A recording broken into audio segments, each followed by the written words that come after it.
Ko sveiki visiem! Turpinam stāstu par hibrīdu motoru pārveidošanu.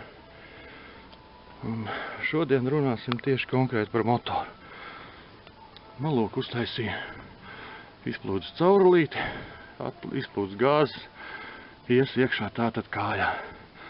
Kāpēc te tāds apenditīts? Tāpēc, kad skrūvis ir pretīm caurumam, un nācās taisīt te tādu mazliet līkumiņu. Tagad uzlikšu aizsardzību šeit virsū, jo negribās pašam kādreiz pieķerties pie karstas trubas. Tā, nu jā, ja šodien raiti ies, tā tad labi, ja raiti ies, reku jau man ir sagatavota ūdens kanna, otrai kannai nogriezīšu augšu, iemērkšu iekšā, mēģināšu piešķilt. Labi, tā par to vēlāk. Lūk, nopirku gāzes trosīti, uztaisīju kronšteinu. Šeit būs gāzes trosīte, kas darbinās karburatoru un akceleratoru. Tā, tagad gribēju pastāstīt vienu tādu lietu. Lūk, pateicoties tam, ka šī ir ķīniešu kopija, šī galva augšā ir izpildīta no čuguna. Manā gadījumā tas ir tieši labi, jo viņa ir smagāka, jā, viņa ir smagāka, bet pie maziem apgriezieniem viņai ir inerce. Ja šī galva būtu tā kā oriģināla Briguna Stratonam no alumīnija, tad varētu būt problēmas pie maziem apgriezieniem, kaut kādas raustīšanās un tā tālāk. Jo zāles pļāvējs principā ir paredzēts darboties praktiski uz pilniem, uz saviem nomināli apgriezieniem. Tā.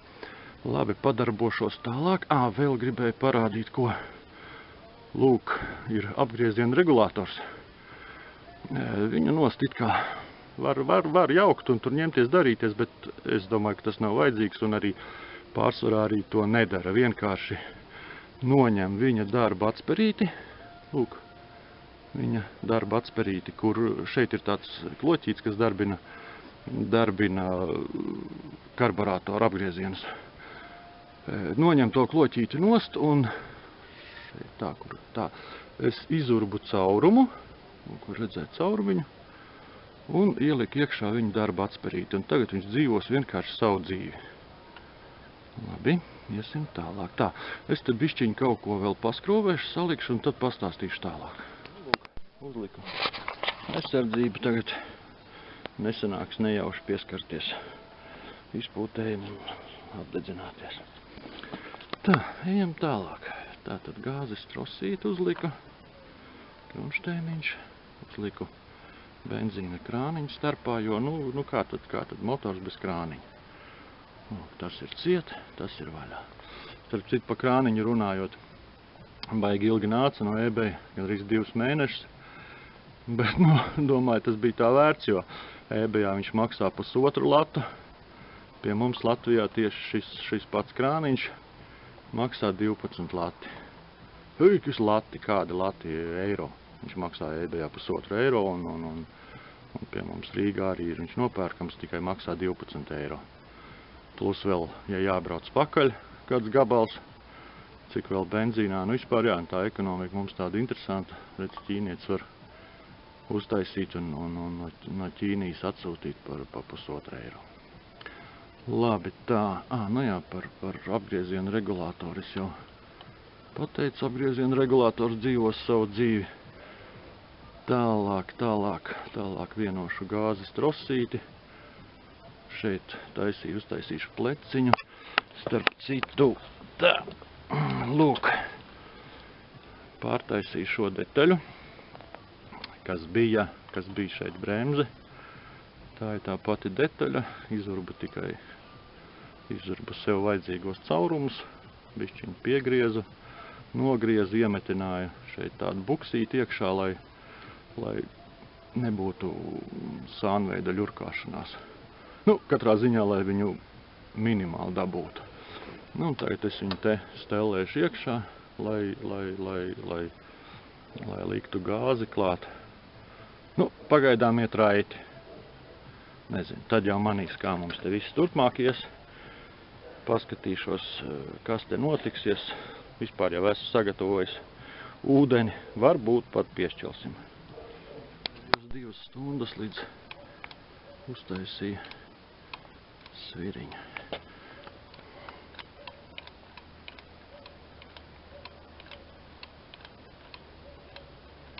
Vienošu klāt gāzes trosīti un turpināsim darboties.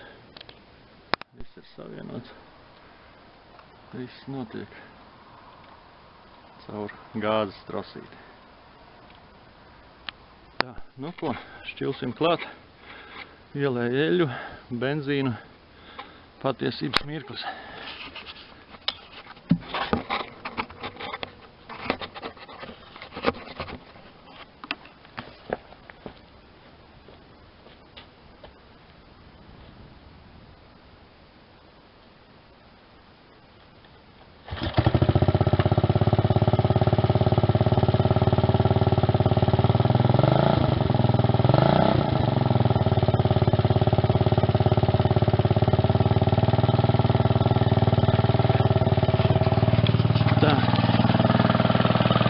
Tā ir brīvgaita.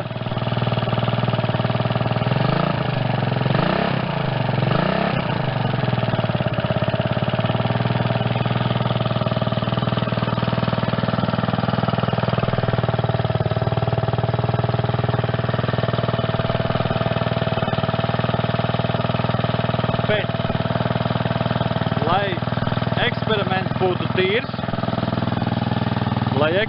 būtu tīrs, tūlīt reku ieliešu kannā ūdeni un pamēģināsim, kā viņš rūks ūdenī. Darbinam ūdeni.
Diemžēl viņš visu izšķakstīja laukā un izpūtais ir ārpus ūdens. Bet nu nekas, upē nomēģināsim.